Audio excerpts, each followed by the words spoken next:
আমরা জীবদ্দশায় কত মানুষের খবর নিচ্ছি।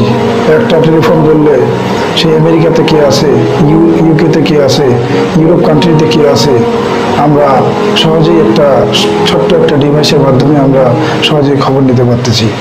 অথচ আমাদের বাড়ির পাশে এমন একজন ব্যক্তি যে আমাদের পাশে ছিল, একসাথে চলেছি, একসাথে খেয়েছি, বড় করেছি, এক গ্রামে বড় হয়েছি, তাকে আমরা শ্রদ্ধা সালাম সব কিছু করেছি, কিন্তু তার খবর আমরা নিতে পারি না।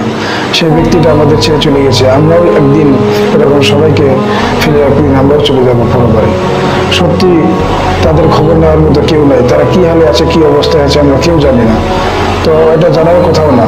অতএব যে চলে গেছে সে তার আমল নিয়ে গেছে, সেই আমলের উপর ডিপেন্ড করে তার সব কিছু ফয়সালা হবে। আমি সবাই যেন ভালো নেক আমল করতে পারি, সর্বদা যেন আল্লাহর নৈকট্য লাভের চেষ্টা করতে পারি। আল্লাহ যেন আমাদের প্রতি সহায় হন। সবাই এই চেষ্টা করবেন ইনশাল্লাহ। ধন্যবাদ সবাইকে ভিডিওটা দেখার জন্য। আসসালামু আলাইকুম।